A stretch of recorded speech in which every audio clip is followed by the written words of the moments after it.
नमो अर्हन्ताणं नमो सिद्धाणं नमो आयर्याणं नमो वज्रायाणं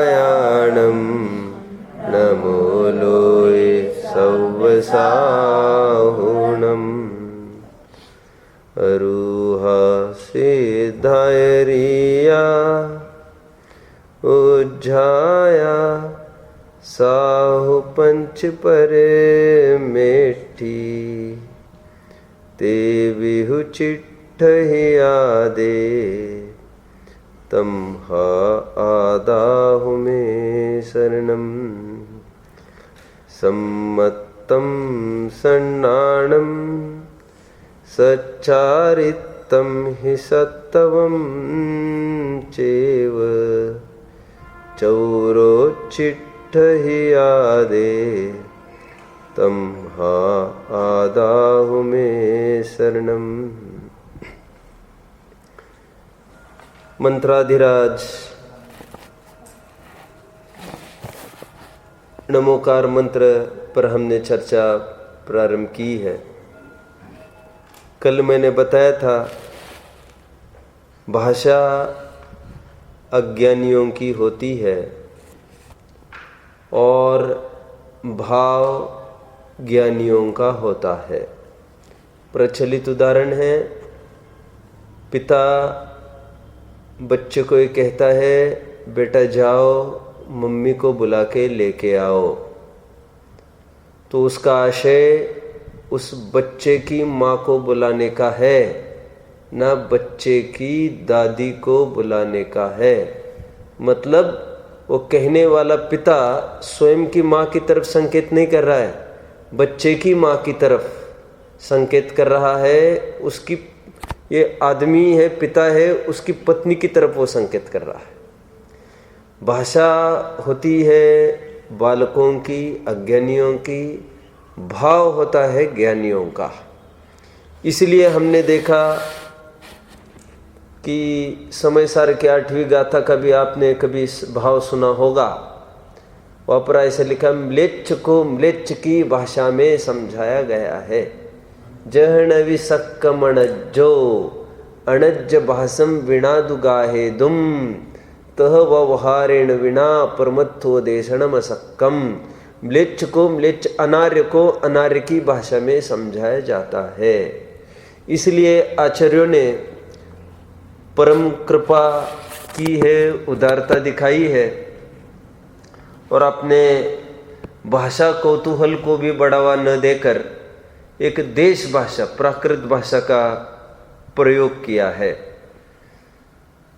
बाद में कालिदास का जब जन्म हुआ, काफ़ी टाइम बाद, लगभग 7वीं-8वीं सदी में हुआ होगा, तो कालिदास के जितने भी नाटक है उस नाटकों की स्क्रिप्ट की एक पर्टिकुलर विषय वस्तु है जो मैं आपको बताना चाहता हूँ। कालिदास संस्कृत साहित्य से जुड़े हैं, वैदिक संप्रदाय के थे और जैन संस्कृति और वैदिक संस्कृति के बीच में कुछ एक विरोध जैसा पहले से ही चलता आ रहा है। तत्वतः भी वस्तु स्वरूप से विरोध तो है ही, एक एक चीज में भिन्नता है। तो कालिदास ने अपने नाटकों में जब भी एक मालिक नौकर के साथ बात करेगा, राजा दास दासी के साथ बात करेंगे, तो राजा के मुख में दिया है संस्कृत और नौकरों के मुख में दिया है प्राकृत। जब भी किसी संस्कृति के प्रति द्वेष ग्लानि होने लगती है तो उनके इच्छित वस्तुओं की ग्लानि लोक में कराई जाती है। एक प्रकार से जैनियों के प्रति जो चिढ़ जग गई तो लोक में भी ये लुच्चा, नंगा ऐसे शब्द गाली के रूप में प्रचलित होने लग गए और उस तरफ प्राकृत की भी एक गरिमा नष्ट करने का उन्होंने प्रयास किया, जिसमें नाटकों में सर्वत्र ये पुट हमको दिख सकती है। जैसे आजकल फिल्मों में हम देखते हैं, दिख सकता है कि वो मालिक होता है वो अंग्रेजी में बात करता है और गंवार होता है वो हिंदी में बात करते हैं, तो इसका परिचायक होता है वो कि बहुत पढ़े लिखे और उच्च भ्रू उच्च सभ्यता वाले लोग हैं। तो उन्होंने ये बताने का प्रयास किया है कि ये प्राकृत जानने वाले ये हल्के लोग हैं। इसलिए यदि हम इस मुरझाई भाषा के लता को, शुष्क हुई इस निष्प्राण हुई इस भाषा को यदि हम पुनर्जीवन देना चाहते हैं, इसको संजीवनी देना चाहते हैं, तो हम अधिक से अधिक प्राकृत भाषा का प्रयोग करें। कंठपाठ में भी हम अधिक से अधिक प्राकृत में ही याद करने का प्रयास करें, तो हम मूल हमारी मदर टंग से, मातृभाषा से जुड़ जाएंगे। अपनी भाषा के प्रति गौरव किसको नहीं होता। स्वामी विवेकानंद विदेश में भी चले गए, वहाँ पर भी उन्होंने जो स्पीच दिया था हिंदी में ही दिया था और प्रारंभ भी मेरे भाइयों और बहनों कहकर किया था, आप सब जानते होंगे। और वहाँ पर क्या कमाल हो गया था ये भी आप समझते हैं। हम क्यों डरे हमारी वेशभूषा से, हमारी सुसभ्य संस्कृति से, भाषा से हमको बिल्कुल नहीं डरना चाहिए। इसको अधिक से अधिक हम बढ़ावा देवे। आगे बढ़ता हूँ। ये नमोकार महामंत्र के बारे में कल मैंने बताया था। ये अनादि, वैसे तो मैंने बताया था कि ये षटखंडागम का मंगलाचरण है। वैसे आपको सुनकर और आश्चर्य होगा, खरेखर विचार किया जाए तो अनादि से ये 12 अंग द्वादशांग होते आए हैं। उस द्वादशांग का अंग होने से यह भी अनादि ही का है नमोकार मंत्र। कैसे? देखिए, षटखंडागम का प्रथम खंड है जीवठान। ये आचार्य पुष्पदंत ने लिखा, ये आप सब जानते होंगे। 6 खंड में से प्रथम खंड का कुछ ही हिस्सा आचार्य पुष्पदंत लिख पाए थे, उनका देह विलय हो गया था और बाद में पूरे बचा हुआ ये पहला खंड और बचे हुए 5 खंड, ये मेजर पोर्शन षटखंडागम का लगभग 90% ये भूत बलि ने लिखा है। फिर भी ये मंगलाचरण के नाम का तिलक ये पुष्पदंत के ही कपाल पर चढ़ना जायज इसलिए है क्योंकि प्रारंभ तो उन्होंने ही किया था और मंगलाचरण तो उन्होंने ही किया है। फिर अलग सा मंगलाचरण करना इष्ट नहीं समझा भूत बलि ने, तो पुष्पदंत, क्योंकि प्रकरण तो ऑलरेडी प्रारंभ हो गया था। तो एक बात समझने की ये है कि इसकी टीका करते समय वीरसेन स्वामी ने, धवल टीका है इसके, आप जानते हैं ना सब, षटखंडागम की टीका धवल है। धवल और महाधवल ये षटखंडागम की टीका है। उस धवल ग्रंथ में ऐसा स्पष्ट उल्लेख किया है वीरसेन स्वामी ने कि ये जो मंगलाचरण है नमोकार मंत्र का, उसे परंपरा प्राप्त निबद्ध मंगल उसको कहा है। परंपरा प्राप्त निबद्ध मंगल मतलब इसका मतलब ये होना चाहिए परंपरा से उनको प्राप्त हुआ है ये, और निबद्ध मतलब ऑलरेडी रचित, मतलब इन्होंने नई रचना नहीं की है, मतलब ऊपर से फ्लो आया वाला है ये पूरा। हो सकता है वर्ड टू वर्ड शब्दशः उनको परंपरा से उपलब्ध हुआ हो, भाव और थीम तो उपलब्ध ऊपर से है ही, इसमें तो कोई नई बात है ही नहीं। हो सकता है ऊपर से ये वर्ड टू वर्ड आया हो, इसलिए धवल को, ये षटखंडागम को सिद्धांत ग्रंथ कहा जाता है। ऐसा भी कहा जाता है जो गणधरकृत होता है। गणधरकृत मतलब ठेठ गणधरों से आया वाला। गणधर वैसे तो लिपिबद्ध कुछ करते नहीं है, सूत्रबद्ध करते हैं, बाद में परवर्ती आचार्य द्वारा ठेठ ऊपर का माल मिला है, इसलिए इसकी गिनती सिद्धांत ग्रंथों में की जाती है। अब जानते ना, इसलिए कुछ विशिष्ट कालों में इसके पढ़ने का निषेध कराया जाता है, कारण ये मूल से जुड़ा वाला है। केवल इतना सा ही प्रयोजन है। तो यहाँ तक कि आचार्य शिवकोटि जो कि भगवती आराधना के लेखक है, उन्होंने, उनके टीकाकार ने भगवती आराधना की टीका लिखते समय इस नमोकार मंत्र को गणधर कृत कहा है। और प्रकारांतर से विचार करें तो गणधर भी कब से होते आए हैं? कोई गौतम ही की बात तो नहीं कही है, ये भी अनादि से होते आए हैं। इस न्याय से विचारे तो ये नमोकार मंत्र अपौरुषेय है, अनादि अनंत है। अपौरुषेय मतलब किसी एक व्यक्ति ने बनाए नहीं है इसको, ये तो थीम है एक प्रकार से। और थीम तो पास ऑन होती है, थीम कोई खड़ी थोड़ी करता है। तो शब्दों की रचना भले कोई खड़ी करता होगा। एक महत्वपूर्ण बात हमने कल तो बताया ही था, ये अनादि का मंत्र है और किसी अपेक्षा से सादी भी है। उसके भावपरक रचना विचार करें तो अनादि का है, शाब्दिक रचना करे तो ये सादी का है। लेकिन सादी मतलब कोई पुष्पदंत से ही ऐसा नहीं, क्योंकि वो स्पष्ट बोल रहे वीरसेन, पुष्पदंत को भी परंपरा से प्राप्त है। लेकिन पुष्पदंत का पहली बार हमने उनके हाथों से लिखा पढ़ा, इसलिए हम पुष्पदंत के नाम पर वो डाल देते हैं खाते में उनके। समझ रहे हैं? थोड़ा सा ऐतिहासिक परिप्रेक्ष्य में कल ही की चर्चा मैंने फिर से उजागर करी। देखिए नमोकार मंत्र की क्या महिमा है। इस मंत्र की दीक्षा घुट्टी में ही जन जन को पिलाई जाती है। जो जीव जैन कुल में जन्मते हो उनकी यह चर्चा है। यहाँ तक कि जब भी यह बच्चा रात में उठता है, अंधेरे में से एक कमरे से दूसरे कमरे में जाना पड़ता है, रात्रि में उठकर पेशाब वगैरह को जाने की नौबत आए, कभी भी कुछ भी ऐसा प्रसंग होवे जिसमें बहुत डर जाए, उसके मुंह जबानी नमोकार मंत्र पड़ा है। परीक्षा को जाते समय, स्कूल को जाते समय, कोई भी अच्छा काम करते समय यह नमोकार मंत्र अक्षुण्ण रूप से हमारी संस्कृति में कैसे इसका संरक्षण होता रहा, यह कोई साधारण बात नहीं है, जिसको लेकर आज तक ये मंत्र बराबर मुंह जबानी और बच्चे बच्चे को ज्ञात है। बल्कि मैं तो यह कहूँ, यह नमोकार मंत्र जैनी होने का परिचय पत्र है।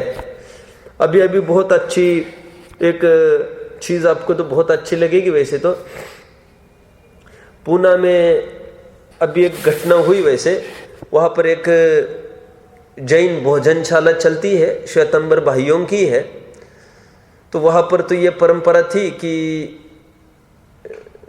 वहां पर तो जो भी जैन भोजन करते हैं तो उनको तो फ्री ऑफ कॉस्ट ही है भोजन, समझ लो। जो भी जैन आए भोजन करके चला जाए, अथवा निग्लिजिबल 10 रुपए लेते होंगे वे। बाद में उनको ये ख्याल में आ गया, जैनेतर भी इसका लाभ उठाने लग गए हैं कि कोई भी आकर घुस रहा है इसमें, और शुद्ध सात्विकपना भी है और कोई कंजूसी नहीं होती। भरपूर पैसा खर्च करके सब ओरिजिनल घी में सब कुछ बनाया जाता है।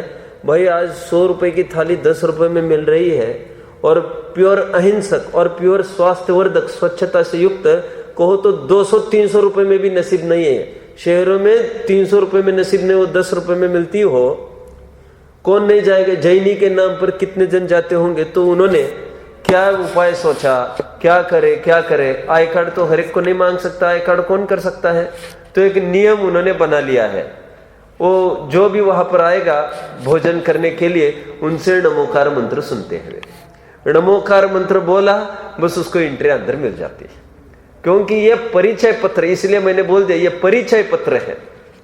और कोई सीख लेवे तो, अरे सीख लेवे तो इससे बढ़कर और क्या प्रभावना होगी।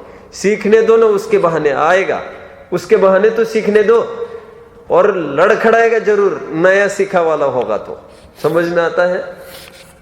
तो ये जैनी होने का प्रमाण पत्र है, परिचय पत्र है। वैसे कोई संकट के काल में ही उसको बुखार आता है, कुछ आता है। मुझे सच्ची बात कहूं, अभी आपको बहुत आती लगेगी, मैं कुछ बताऊंगा। मुझे एक भयंकर बुखार आया, एक 2 साल पहले की बात है। मैं जब वाशिम में था 2-3 साल पहले की, तो फिर वहाँ के सज्जन आए और उन्होंने कहा आपको बिल्कुल बुखार ठीक कर देते हैं हम।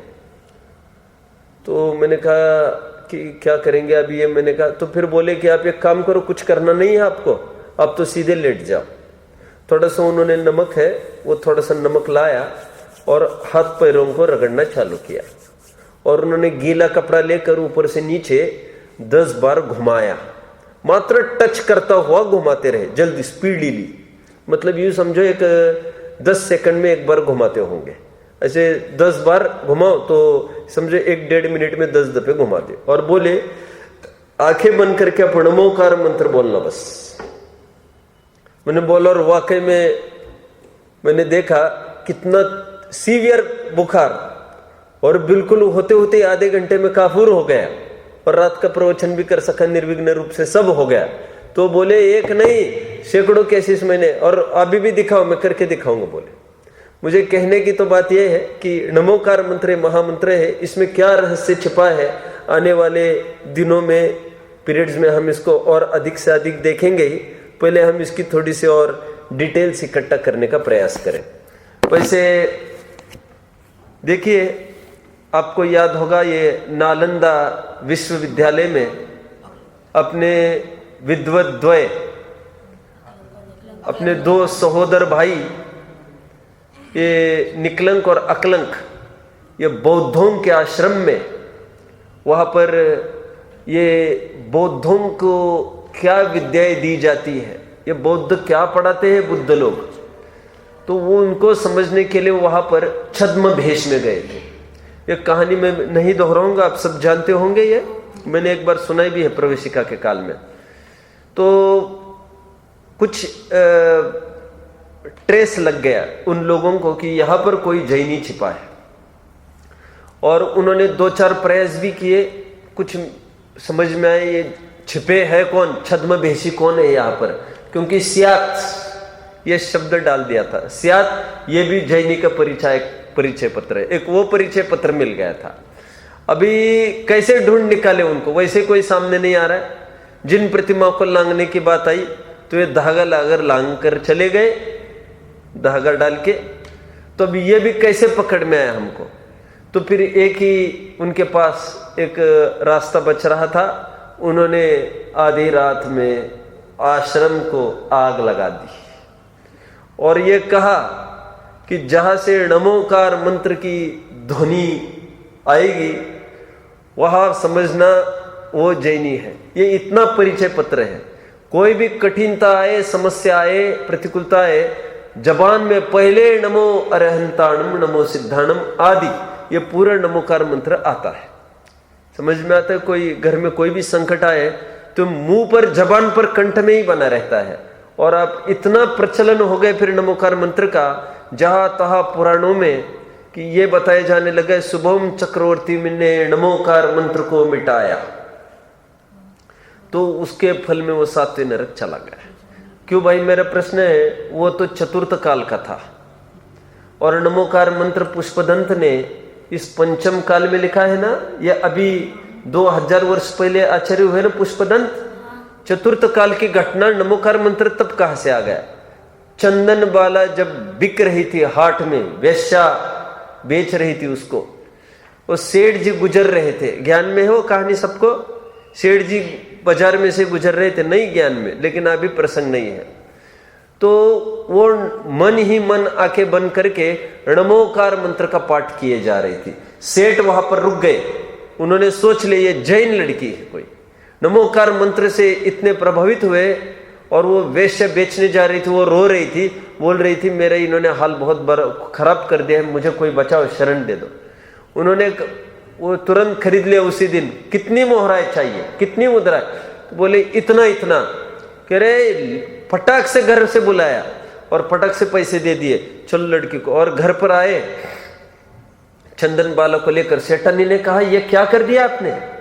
अपनी इतनी साड़ी, इतनी, जैसे मान के चलो आज की तारीख में 5 लाख रुपए देकर इस रस्ते फिरू लड़की को उठा के लेके आए। तो उन्होंने तब ये कहा था ये साधारण रस्ते फिरू लड़की नहीं है, ये नमोकार मंत्र का पाठ करने वाली है, सच्ची जैनी भक्त है ये जिनेंद्र भगवान की। मैं तो इसके लिए 5 लाख क्या, यदि मुझे नौबत पड़ती मैं अपनी पूरी प्रॉपर्टी का समर्पण करके भी इसको मैं वहां से बचा लाता। आप समझ रहे हैं? तो ये चंदन बालक हुआ, पार्श्वनाथ का भी आता है। चंदन बालक कौन से काल में हुई? महावीर की मौसी थी, चौथे ही काल में हुई। पार्श्वनाथ के जीव ने सुनते हैं कि नाग नागिन के युगल को नमोकार मंत्र सुनाया, जो आगे जाकर धर्मेंद्र और उनकी पत्नी बनी। पद्मावती नहीं बोलना है हमको।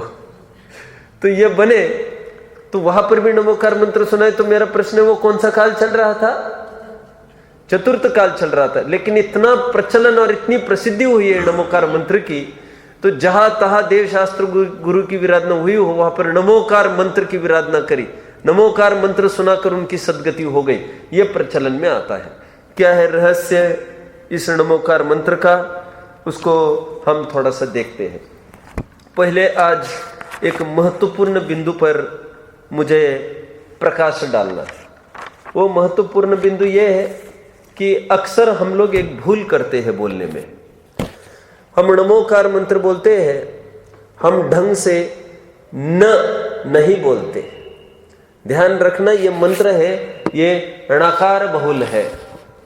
एक होता है नल वाला और एक होता है निर्वाण वाला।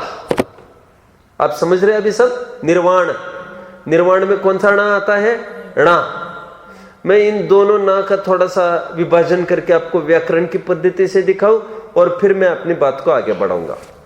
ध्यान रखना, यह बहुत महत्वपूर्ण अक्षर है इस नमोकार मंत्र का, णा, जिसमें यदि हम ना बोलते हैं तो मंत्र की सिद्धि कदापि आपको नहीं होगी। क्या है? इसीलिए, और एक नहीं, आप यदि एक जगह गलती करते हैं तो समझ लेना आप कितनी जगह गलती करने वाले हो? 10, क्योंकि ण ये 10 दफे आता है। णमो अरहंताणम, णमो सिद्धाणम, णमो आर्याणम, णमो वज्रायणम, नमो लोए सव साहूणम। 10 जगह आ रहा है, तो 10 जगह न आपको मिलेगा, तो 10 जगह आप गलती करते जाएंगे। तो बहुत सावधानी रखना।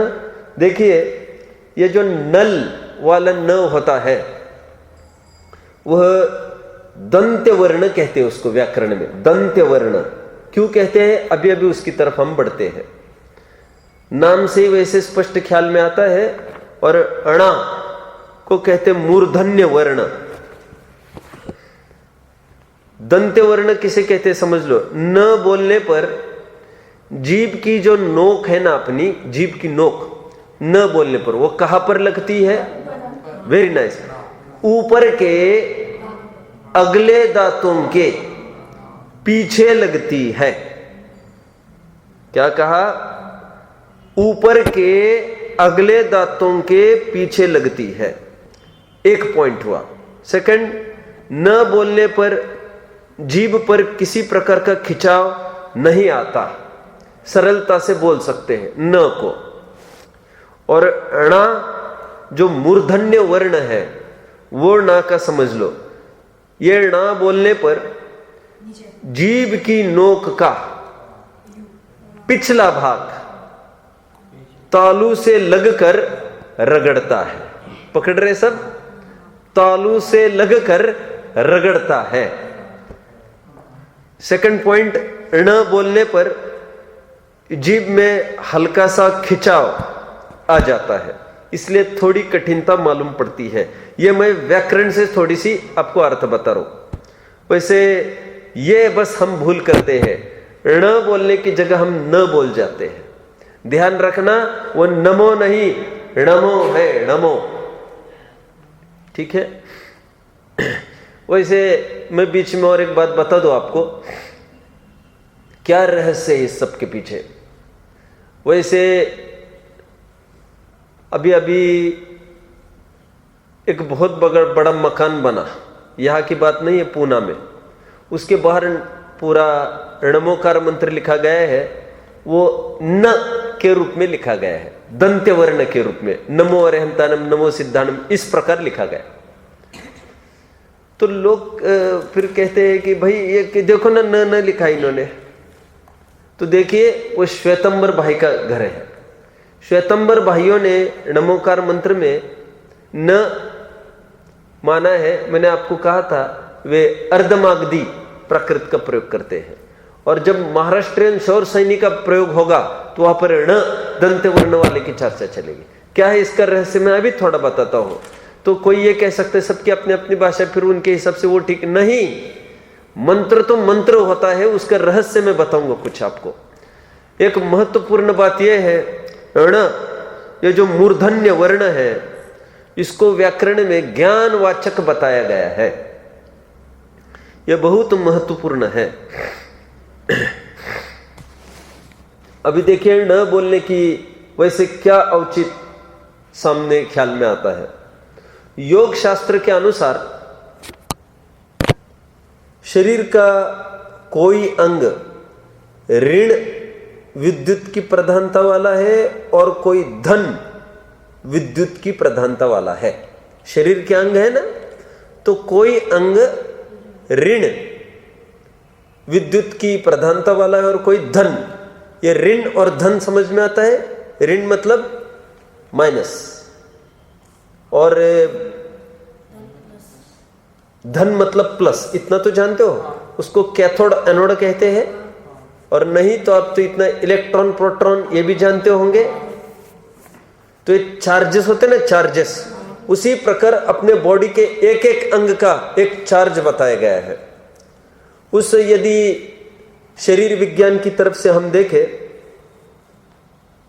तो हमारी जीभ है वह ऋण विद्युत की प्रधानता वाली है, तथा मस्तिष्क है हमारा वो धन विद्युत का केंद्र बताया गया है।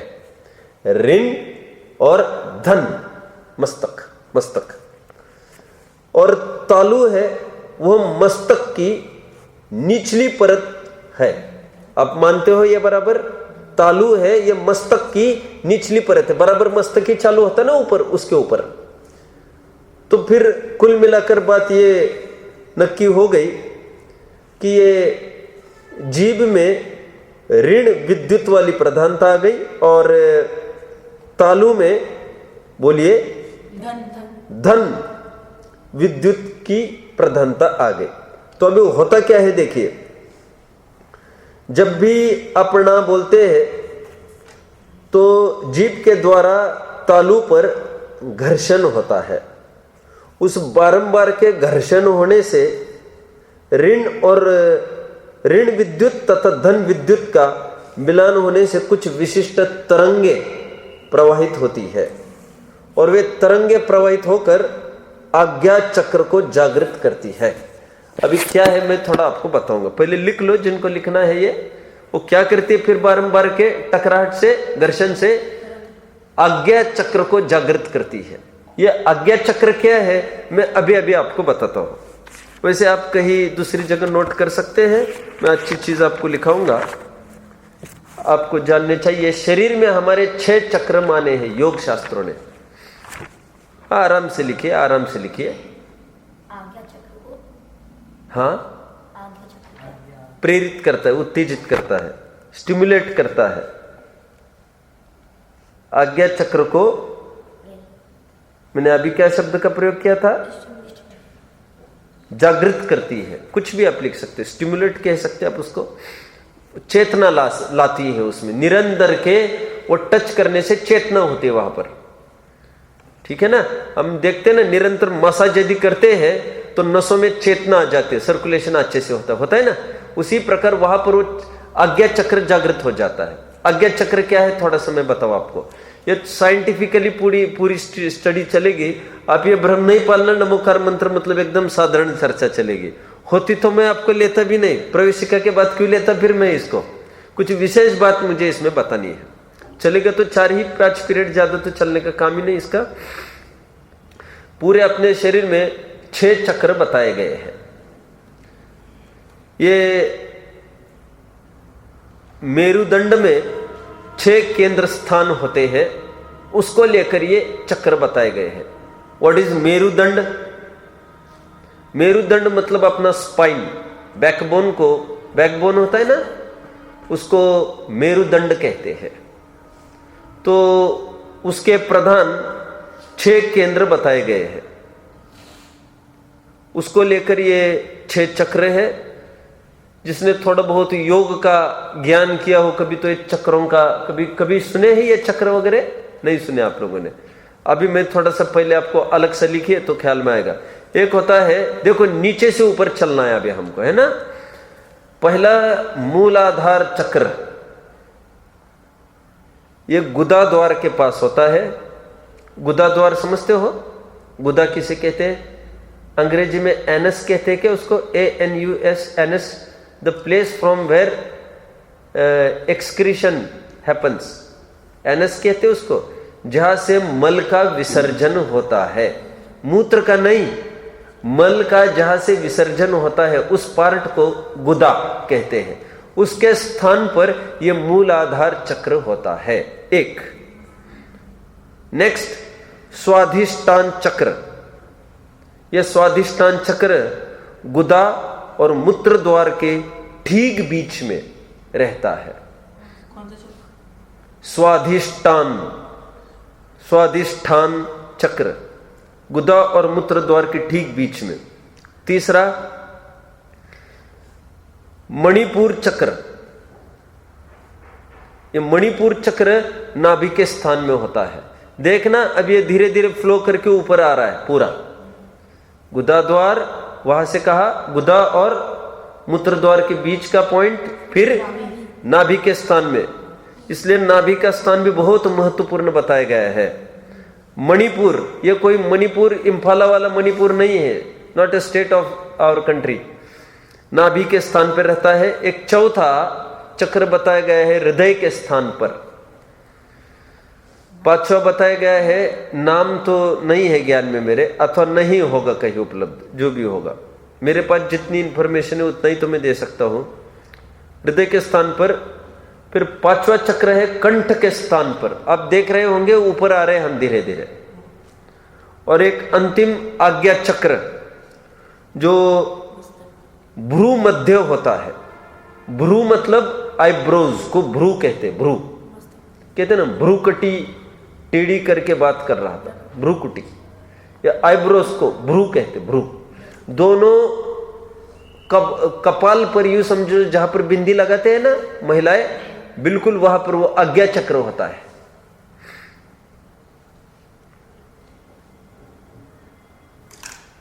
अभी देखिए, अभी हम आज्ञा चक्र कहां बोल रहे थे? अभी मैं तालू पर बोल रहा था, आज्ञा चक्र जागृति होती है। अभी अभी ऐसा बोल रहा था ना मैं, तो मैंने अभी अभी फिर से बात कर रहा हूं। वो मस्तक का पूरा पार्ट वो एक प्रकार से तालू से ही कनेक्टेड है। इसीलिए तो वो आज्ञा चक्र, या तो आप यहां पर कहो आंखों के ये आईब्रोज के बीच में, अथवा तालू का ऊपर का वो जो तालू है जहां पर जीभ रगड़ती है वहां पर कहो, बात तो एक ही पड़ेगी, बराबर उसका कनेक्शन है अंदर में। चलो, तो फिर मैं ये कह रहा था, कहां पर आ रहे थे अपन? तो मैं ये कह रहा था कि वो बार बार रगड़ कर वो आज्ञा चक्र जागृत होता है। निरंतर बार बार वहां पर भावना पूर्वक ऐसा होने से होता क्या है? आज्ञा चक्र को ढंग से इस तालु के आकार को देख लीजिए आप। ये उल्टा चंद्रकार है, तो ये उल्टा चंद्रकार है, और चंद्राकार चंद्र की विशेषता है अमृत झरता है। तो इसके माध्यम से ये होता है, इसको चंद्रमा का स्थान बताया गया है। और मुख नीचे की तरफ है बस, और उसके माध्यम से अमृत की वर्षा होती है अंदर में, जो भी ये अंदर की बात है पूरी। और उस अमृत वर्षा से सारे देह की नाड़ियां भर जाती है और योगी का शरीर परम दिव्य बन जाता है। बस मुझे तो ये, और अन्य अन्य हार्मोन से उन पर भी ऐसा प्रभाव पड़ता है। मैंने इतना सारा क्यों बता रहा हूं, कोई बताएगा? ना बोलना चाहिए इसके लिए, और थोड़ी सी बात चलेगी। देखिए और योग शास्त्र में क्या आया है। योग शास्त्र के अनुसार आज्ञा चक्र ही दिव्य नेत्र या तृतीय नेत्र ही है, उसको दिव्य नेत्र कहा है, तृतीय नेत्र। यहां सुषुम्ना, ईड़ा, पिंगला, तीनों नाड़ियों का सम्मेलन होता है। अपने तीनों नाड़ियां सुनी है, महत्वपूर्ण नाड़ियां है ये बॉडी की, जिसको लेकर पूरा स्वास्थ्य और योग साधना पूरी इस पर डेवलप्ड है। पूरी जो योग साधना साधते हैं ना, बड़ी बड़ी साधनाएं करते हैं, वो इनको नियंत्रित करते हैं। 3 नाड़ियां समझ लो, सुषुम्ना, ईड़ा, पिंगला, तीनों नाड़ियों का सम्मेलन उस आज्ञा चक्र में होता है। सुषुम्ना, ईड़ा और पिंगला।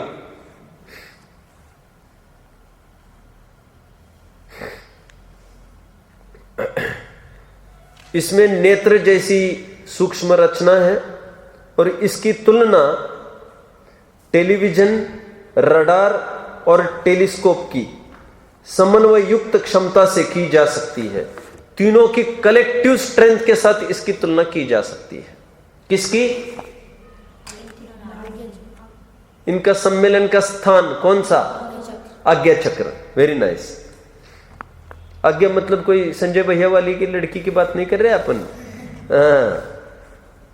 तुम लोग समझेंगे, आज तो आई नहीं इसलिए उन्हीं पर प्रवचन चल रहा है। आज्ञा चक्र के आगे देखो अभी क्या होता है आगे। और ये यदि जागृत होता है तो उसके बहुत सारे लाभ बताए हैं। मनुष्य दृढ़ संकल्पवान होता है, इंद्रियों और इच्छाओं पर निरोध होता है। ये ऊपरी शारीरिक बातें हैं, वो तो मूल भेद विज्ञान है, ये बात दूसरी चल रही है, अभी ये बात नहीं चलना है। ये तो क्या क्या असर होता है, जितने जन दावा करते हैं ना ठीक होने का, उसके पीछे कितना रहस्य ये भी बताने वाला हूं मैं 1-2 दिन में। शीघ्र निर्णय करने की क्षमता होती है, दूसरों पर नेतृत्व करने वाला बनता है, लीडरशिप क्वालिटीज डेवलप्ड होती है। और आसन, ध्यान, अध्ययन में, इन क्रियाओं में तीव्र एकाग्रता बढ़ने लगती है। समझ रहे? और बड़े बड़े ज्ञान की सिद्धि भी इसमें होने लगती है। ये किसका रहस्य बता रहा हूं मैं इतना सारा, इतनी देर? अणा बोलना चाहिए, अणा। और जितनी बार दिन में बोल सको आप, ये आपको नमोकार मंत्र बोलना चाहिए। ये बात दूसरी है, मैं थोड़ी सी और भावपरक होना चाहिए कोई भी चीज, तो मंत्र की सिद्धि होती है।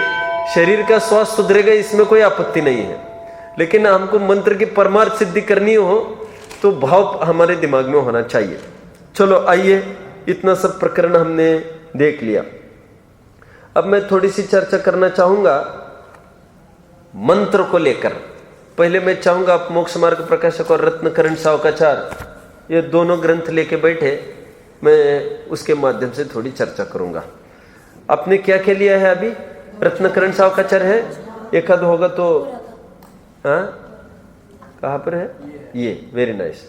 रत्नकरण सावकाचार का थोड़ा सा प्रकरण हम पढ़ेंगे। देखिए, सबसे पहले तो मैं आपको इतना बता दूं, आपको किसको अटपटा लग रहा है? ये मंत्रों की बात करने लग गए हैं आज। किसी को अटपटा लग रहा है? नहीं लग रहा है? बहुत अच्छा, बहुत अच्छा।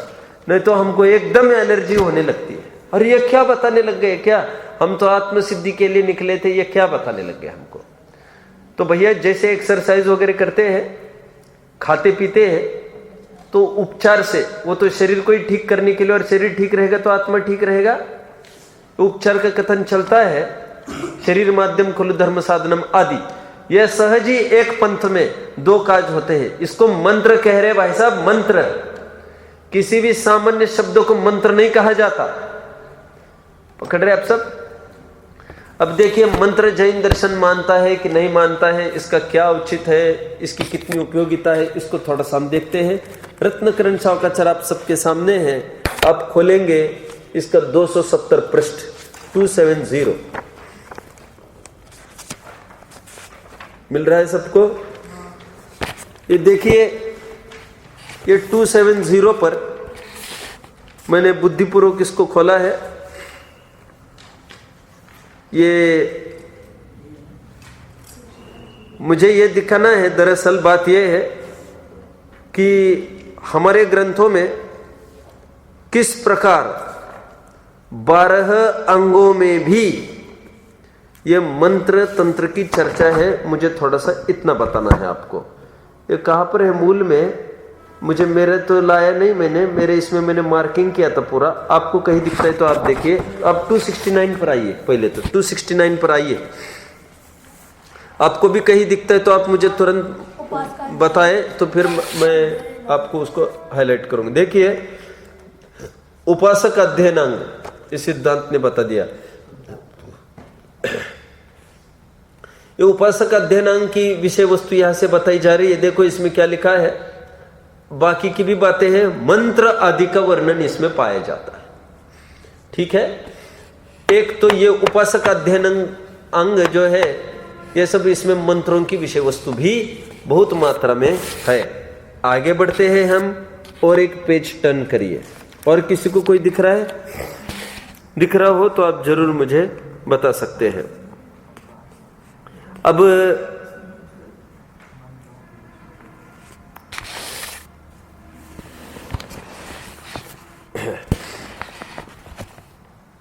अ 270 पर 71 पर है क्या? 270 पर नहीं है ना, 71 पर भी नहीं दिख रहा है अपने को। देखिए विद्या अनुवाद पूर्व, देखिए आप नीचे एकदम। और किसी को दिखता है तो और भी बताना मुझे। विद्या अनुवाद पूर्व सबको दिखाई दे रहा है?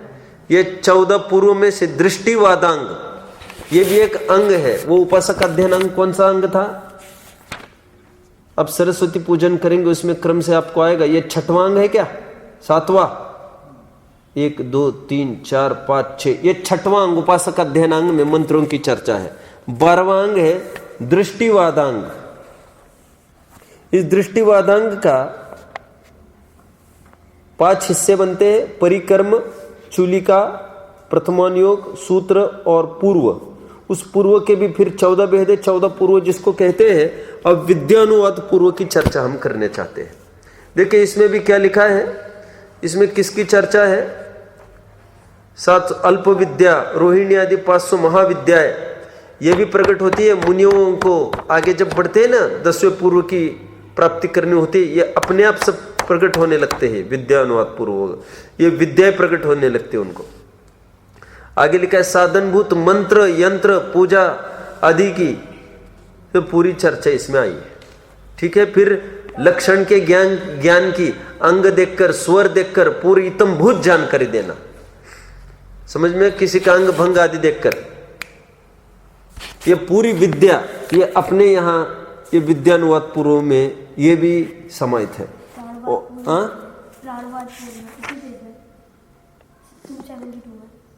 272 पे आगे है मतलब। हाँ, अभी देखिए 272 पेज पर भी थोड़ा सा खोलिए आप। इसमें ये प्राणवाद पूर्व को थोड़ा सा पढ़ते हैं हम। देखो क्या कह रहे हैं यहाँ पर। तो उससे ऊपर भी थोड़ा यदि पढ़ते हैं, मंत्र तंत्र का ना सही, लेकिन ज्योतिष के भी ज्ञान का पूरा वर्णन है। ग्रह नक्षत्र आदि की गति, शकुन अपशगुन, ये सब वो समझने लगता है वो जीव।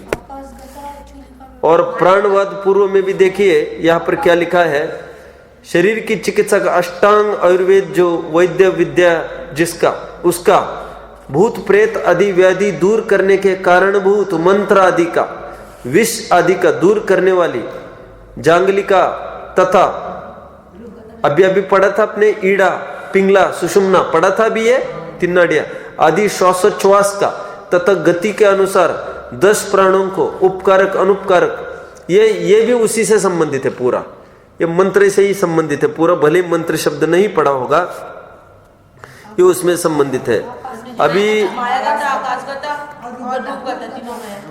अभी देखिए, अभी नीचे यदि चलते हम ना, नीचे ये जलगता, स्थलगता, मायागता, आकाशगता, रूपगता, ये चूलिका के जो 5 भेद है ना, ये जो 5 भेद मंत्र सिद्धि के बल पर साधे वाले हैं। जिसमें देखो जल को रोकना, जल में गमन करना, अग्नि को रोकना, यह सब आग में प्रवेश करना के कारणभूत मंत्र तंत्र तपश्चर्या आदि का वर्णन है। देखो पहले तो एक बात समझ लीजिए आप, कोई भी दर्शन होता है वो सर्वांगीण होता है। दर्शन में किसी बात की कोई कमी नहीं होती है। जाते जाते ये सब विद्या सहज हमारे यहां बताई गई है, लेकिन तत्किम, इससे क्या सिद्धि होगी? वो बात दूसरी है, इससे लौकिक उपलब्धि होगी। ठीक है, लौकिक उपलब्धि होगी और हमको लोकोत्तर प्राप्ति करनी है, जो और लोकोत्तर प्राप्ति के मार्ग में यह सहज अपने आप होने लगता है। इसके आकर्षण की बात नहीं है, कैसा होता है ये बता रहे सहजता में। जो दिल्ली जाएगा उसको कब झांसी लगेगा, कब आगरा लगेगा, इसकी जानकारी बस दी जा रही है, उपाय नहीं बताया जा। तो उतरना नहीं उन स्टेशनों पर, उपाय नहीं बताया जा रहा है। देखो, कारण प्लस उपादेय इज इक्वल टू उपाय। मैं क्या कह रहा हूं, ये सिद्धि के कारण बताए जा रहे मंत्र, क्या क्या बाहर की सिद्धि होगी उसके कारणभूत मंत्रों की चर्चा है। उपाय नहीं बता रहे कि हमको क्या क्या करना और कल से मंत्र सिद्धि करना, और ना हमारे बस की भी है अभी, क्योंकि आज सब लुप्त तो हो गया, हमको तो मंत्र ही पता नहीं है अभी कौन से। ठीक है, चलिए, नहीं तो इसमें नया एक रोग पल सकता है ग्रहित मिथ्यात्व का, तो वो नहीं करना है। देखिए अभी आगे, मैं तो और कुछ बातें कहने वाला था, अभी मैं भूल रहा हूँ। वैसे कोई बहुत अच्छी बात कहने वाला था, मंत्र को ही लेकर कहने वाला था। चलो ठीक है, वैसे आप जानते होंगे धरसेन स्वामी के, अभी मैं बताऊंगा थोड़ी देर में। पुष्पदंत और भूत बोली की जो परीक्षा की थी अभी बताऊंगा। स्थलगता चूलिका, इसमें भी देखिए किस प्रकार वो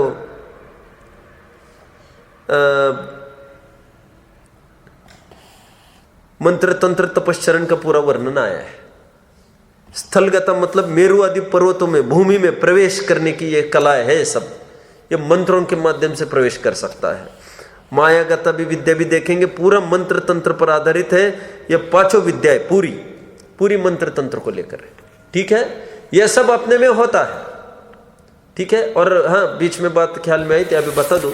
अब जानते हो, बीच में बहुत एक जबरदस्त आक्रमण हुआ अपने ऊपर, श्रमण संस्कृति के ऊपर, वैदिक संस्कृति का, एक लगभग 7वीं 8वीं सदी में। और जानते हो, सभी बौद्धों को भारत छोड़ के भागना पड़ा है यहां से। एक भी बौद्ध नहीं टिक पाया। जितने जैनी टिक पाए ना, वो सब मंत्र तंत्र के बल पर टिक पाए। आप सब समझ रहे, ये मंत्र तंत्र नहीं होते उनके पास तो कई सारे चमत्कार कर करके फिर इन्होंने भी अपनी पोजीशन ठीक कर ली। मतलब हमको नपुंसक नहीं समझना चाहिए, हम आत्म कल्याण के मार्ग में लगे हैं, इसका मतलब लौकिक उपलब्धियां हमको अवगत नहीं है, ऐसा बिल्कुल नहीं समझना चाहिए। मैं थोड़ी एक बात बता दूं आपको, प्रभावना अंग में तक ऐसा लिखा है अमृतचंद्र स्वामी ने। प्रभावना किसको कहते हैं? कितने ही लोगों के दिल में जैनत्व की महिमा बढ़े, ऐसे चमत्कार आदि अतिशय कर करा के लोगों को आकर्षित करना, उसमें डाल दिया। कोई लौकिक और व्यक्तिगत कोई उपलब्धि के पीछे नहीं। मैं आपको और बात बताऊं, वैसे ये कारंजा है, कारंजा नाम सुना है किसी ने? ये महाराष्ट्र में पड़ता है। तो ये विदर्भ में नागपुर के पास, आप गए थे? नहीं गए थे। पर आपके साइड पड़ता है। अब बहुत धोखे में हो माय डियर, अब धोखे में हो अब। मैं तो नागपुर की बात कर रहा हूँ, नागपुर आपके साइड में पड़ता है? हाँ, चलो ठीक है। देखो, ये कारंजा में एक भट्टर, अब ये भट्टरक मैंने बताया था आपको, भट्टरक की तो चर्चा अपनी चली एक पीरियड पूजन के क्लास में। मैंने बताया था भट्टरकों को मंत्र तंत्र खूब आता था। तब उसी प्रसंग में मैंने बताया भट्टरकों से एक लाभ हुआ, जैन तो थोड़ा बहुत टिका रहा, बौद्धों को भागना पड़ा। तब मैंने बताया था, याद आ रहा है? उनको खूब मंत्र तंत्र जानते थे ये, लेकिन बस तत्व ज्ञान के लोप करने के बल पर मंत्र तंत्र कोई काम का नहीं। वो तो रक्षा के लिए मंत्र तंत्र का प्रयोग करे, वो बात दूसरी है, कोई संकट को टालने के लिए। कोई लौकिक सिद्धि चाहे, उससे महंतता प्रसिद्धि चाहे, तो ठीक नहीं होगा। तो भट्टरक थे कारंजा के, उन्होंने, किसी ने उनको चैलेंज दिया किसी रूप में कहीं, तो उन्होंने चैलेंज को स्वीकार करते समय, आपको अचंभा होगा, उन्होंने चैलेंज को स्वीकार करते हुए वो रातों रात में वहां पर बैठे थे सामयिक में कारंजा में। बिल्कुल सुबह वे दिल्ली में थे बिल्कुल, और आसन सहित वैसे के वैसे मंत्र तंत्र की विद्या पर, यहां तक कि सुनते हैं एक बार उन्होंने चंद्रमा को ही गायब कर दिया पूरा। ये मंत्र तंत्र की ऐसी कलाएं होती है, अपनी प्रभावना के हेतु, जैन धर्म की महिमा के हेतु इसका प्रयोग होता है। ठीक है, ये मंत्र का थोड़ा सा ज्ञान हम कर रहे हैं। हम मंत्र से एलर्जी नहीं रखना चाहिए। मंत्र नाम की वस्तु है और अपने जैन धर्म में इसके नाम के अंग है, ये मैं बता रहा हूं।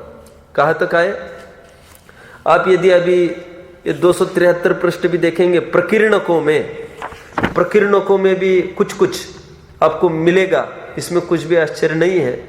आप अभी इसको देख लेना। बस मुझे जो बताना था इसमें से बता दिया। अभी सहज रत्नकरण सावकाचारा हमारे पास है ही, तो मैं थोड़ा और इसको कुछ दिखाना चाहूंगा। यहां पर स्वयं इसके लेखक है ना समंतभद्र स्वामी, उन्होंने एक जगह क्या किया, देखो स्वयं क्या लिखते हैं। उन्होंने ऐसा लिखा कि मैं मांत्रिक हूं, मैं तांत्रिक हूं, जिसकी ताकत हो लड़ने के लिए मेरे सामने आकर लड़े। वादार्थी विचराम्यहम नरपते शार्दुल विक्रीडितम। हे राजन, मैं शार्दुल की भांति गर्जना करता हुआ वाद प्रतिवाद के लिए तैयार हूं। किसी के लड़ने की ताकत हो तो आए मेरे सामने। वादार्थी विचराम्यहम, वाद के लिए मैं विचरण कर रहा हूं। नरपते शार्दुल विक्रीडितम, गर्जना करके मैं चल रहा हूं। एक जगह लिखा मेरी क्या क्या क्या भेरी मया ताड़िता, मैंने भेरी बजाई है। किसी की दम हो तो आओ, नगाड़े बजा रहा हूं मैं, आओ किसी की दम हो तो आओ मेरे सामने। एक जगह लिखा यस्यास्ति शक्ति, जिसके पास ताकत होगी, स वदतु, वो आकर बोले। पुरतो जैन निर्ग्रंथवादी, मुझ जैन निर्ग्रंथवादी के सामने आकर कोई बोलने की ताकत रखे। उन्होंने एक छंद लिख दिया एक जगह, ऐसा लिखा मैं मांत्रिक हूं, मैं तांत्रिक हूं, मैं ज्योतिषज्ञ हूं, और 10 विशेषण ऐसे डाल दी। मुझे तो पूरा छंद भी का भाव भी ज्ञान में है, लेकिन मैं आपको बोलना नहीं चाहता हूं, क्योंकि मेरा पूरा दृष्टिकोण मांत्रिक तांत्रिक की तरफ है। यह प्रभावना के रूप में उन्होंने सब जगह ये काम कराया था, समझ में आता है। और अंत में लिखा था अधिक क्या कहे, इस भूतल पर मैं ही मैं हूं। और लिखा सरस्वती मानो मुझ में अवतरित हो गई है, सरस्वती मुझ में प्रकट हो गई है। किसी की दम हो तो आओ अखाड़े में। और कोई नहीं आ सका उनके सामने, समझ में आता है। उनके सामने सबकी हिम्मत किसी की नहीं हुई और दुम दबा के भागना पड़ा है। यहाँ पर ये सब मंत्र तंत्र के विशेषज्ञ थे ये, लेकिन दिगंबर संत उसको तो तुच्छ मानते, ये बात दूसरी है। आता सब है उनको, ठीक है। अब उसका प्रयोग उन्होंने एक जगह किया है। कहां पर किया देखिए, एक जगह जब राजा का बहुत प्रकोप बढ़ा, आप जानते होंगे शिवपिंडी, याद है आपको? वे पुजारी के भेष में थे, उनको भस्मक व्याधि हो गई थी। पूरा इतिहास आपको जानकारी में होगा। उनको भस्मक व्याधि हो गई, फिर उनको समाधि लेनी थी, आचार्य ने उनको मना कर दिया। तो फिर कहा पहले क्षुधा का क्षमन करके आओ। पहले क्षुधा के शमन के लिए बाहर निकले, तो कहां पर शमन हो सकता है? तो पुजारी बन गए थे एक जगह, खूब खाते थे वहां का जो भगवान को चढ़ाया जाता है। और देखे फिर पता चल गया राजा को वहां के, वो शिव मत का राजा था, शिवकोटि नाम था उसका भी। तो उसने सबके सामने बोल दिया दूसरे दिन, माफी मांगो सबके सामने, नहीं तो खत्म कर देंगे तुमको। तो उन्होंने तब यह कहा था, एक वीतरागी का नमस्कार रागी देव नहीं झेल सकता।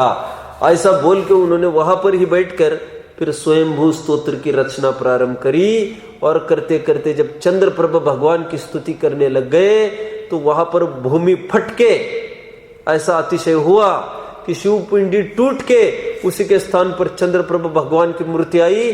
तो उनके शब्दों में वे स्वयं कहते हैं, स्व मंत्र व्याहूत। क्या लिखते हैं? मैंने मेरे मंत्र के दम पर यह प्रतिमा बाहर निकाली है।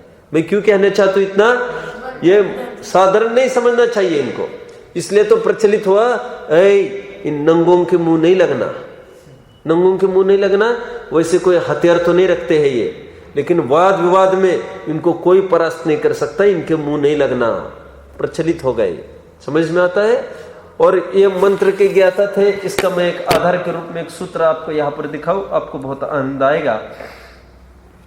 ये 21वां सूत्र यहां का देखिए।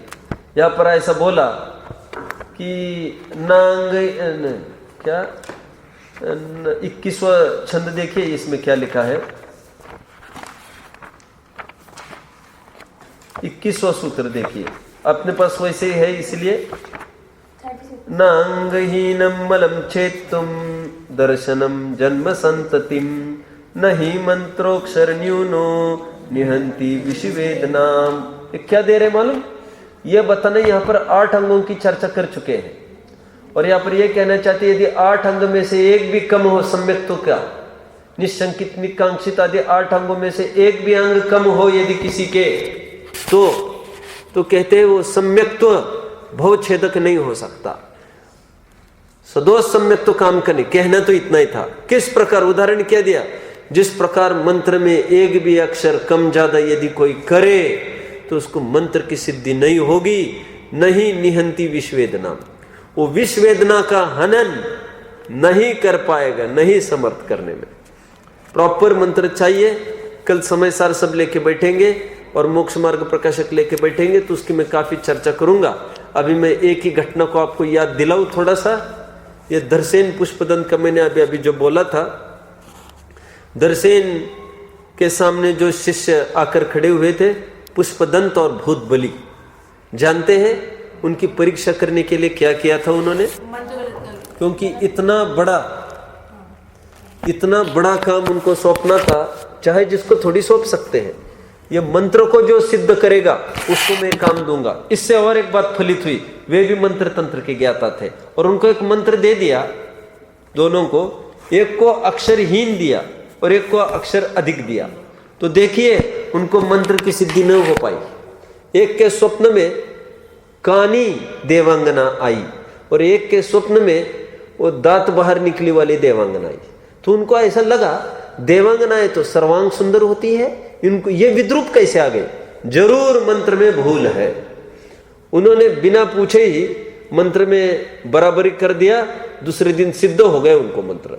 वो देवियां कितनी आई, देखो मंत्र की सिद्धि जब होती है, जो चाहे मांगना है मांगो, बोल मेरे आका तुमको क्या चाहिए।